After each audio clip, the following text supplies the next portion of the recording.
Oke, hari ini Ibu akan bercerita tentang dongeng dari Sulawesi. Ya, dongeng tentang hubungan antara seorang anak dengan ibunya. Ya, seperti bidadari, anaknya seperti bidadari cantik. Ya. Anaknya cantik, baik, rambutnya panjang. Iya, seperti Nilda ya. Hidungnya mancung. Ya. Anaknya juga baik, suka dia membantu ibunya masak, menyapu rumah, ya. Gadis itu bernama Keke. Siapa namanya? Sedangkan ibunya bernama Mak Rokos. Pagi-pagi ibunya selalu begini. Keke, bangunlah kau nak. Cantik-cantik tapi malas. Padahal anaknya waktu itu sudah menjemur baju, sudah menyapu rumah, ya. Rajin sekali. Siapapun orang tua pasti senang memiliki anak seperti Keke. Nah, Keke ini pun beranjak jadi remaja, kira-kira seperti kakak-kakak yang di SMP, kan mulai cantik itu ya. Dan dia mulai banyak disukai oleh laki-laki. Ya.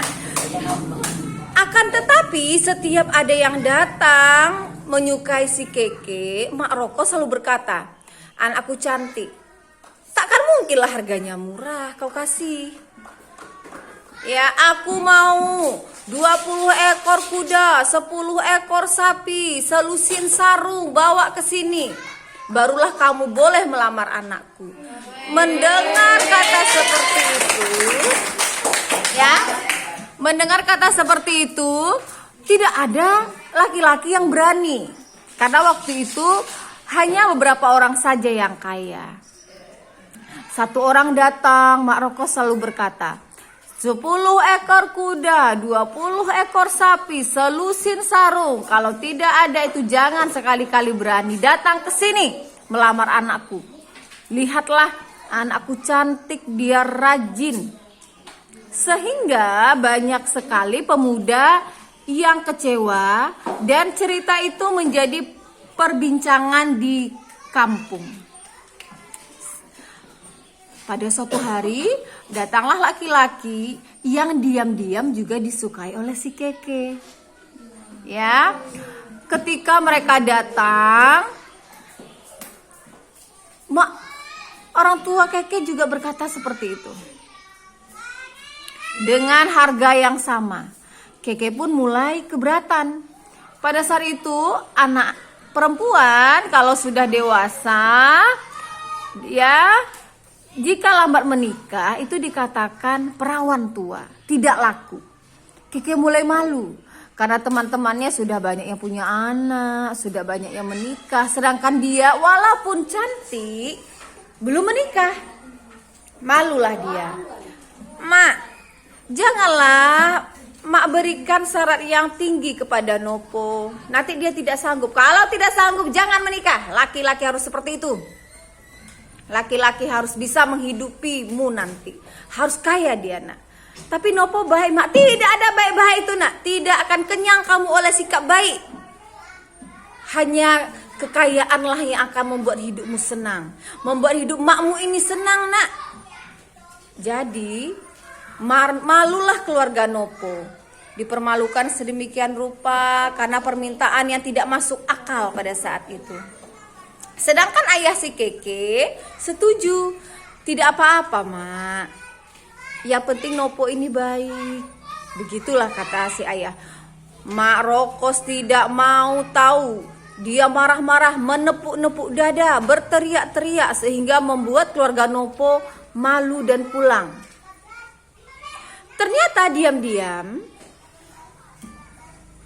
Keke sudah bermain mata dengan Nopo.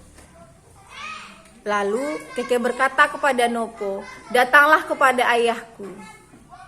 Nopo pun datang diam-diam kepada ayah si Keke. Ternyata ayahnya menyetujui, boleh. Sehingga pada saat malam purnama semuanya terlelap. Keesokan harinya gempar desa itu. Keke, gadis cantik di kampung, telah hilang. Telah hilang.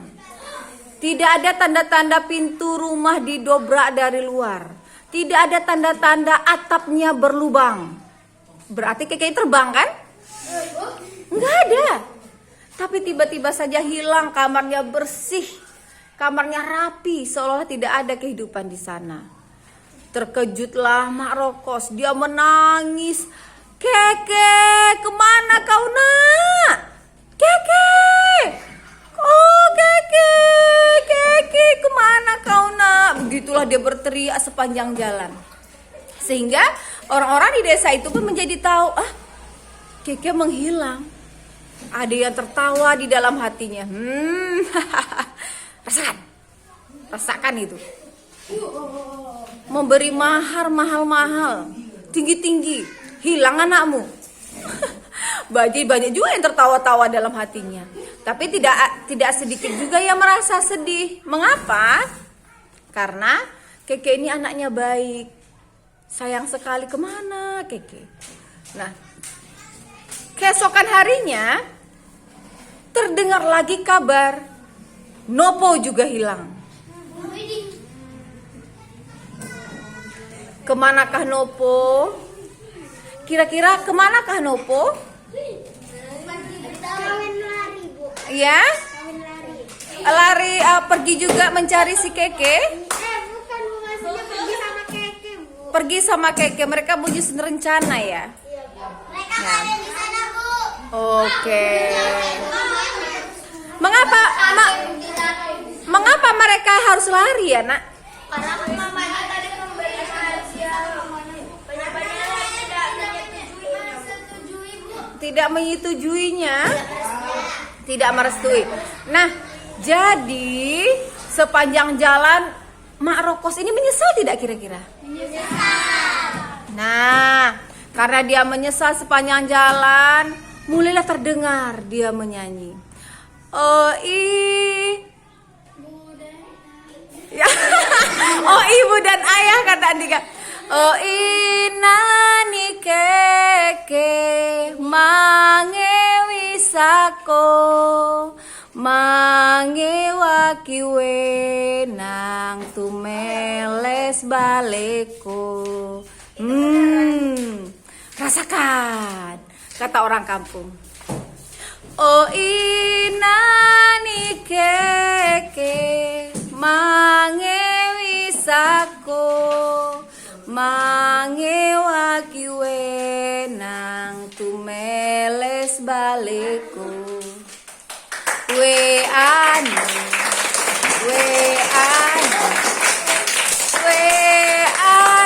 toyo. Jadi kalau bertepuk tangan karena mamanya si Keke ini jadi gila atau gimana? Gila.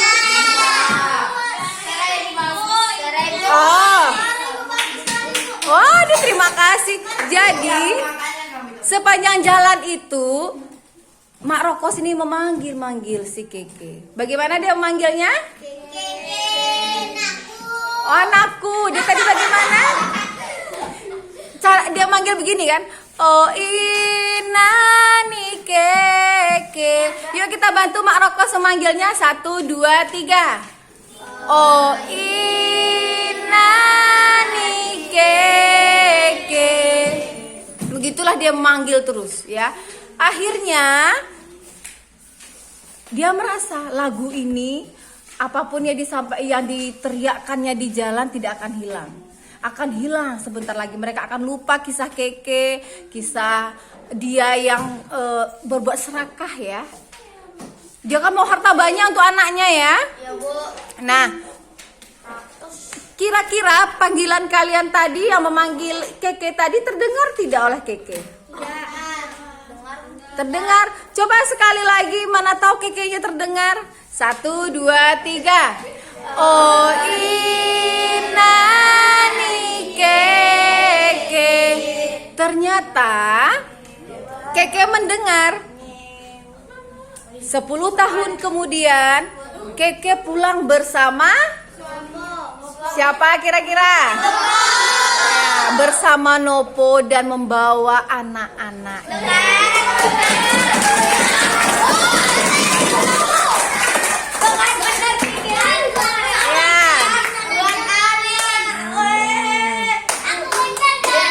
Benar. Akhirnya Marokos bahagia tidak? Oh tidak, karena mereka itu melarikan, maksudnya itu karena orang tuanya si Marokos ini serakah dan itu tidak baik. Mereka memutuskan untuk memulai hidup berdua, tapi karena Marokos selalu memanggil Keke dan tadi kita membantu, akhirnya Keke pulang. Bahagia tidak Marokos kira-kira? Bahagia. Pertanyaanku, aku heran. Mereka kemana? Mereka pergi ke suatu daerah yang Marokos tidak tahu. Oh, Iya, begitu. cara pulangnya terbang.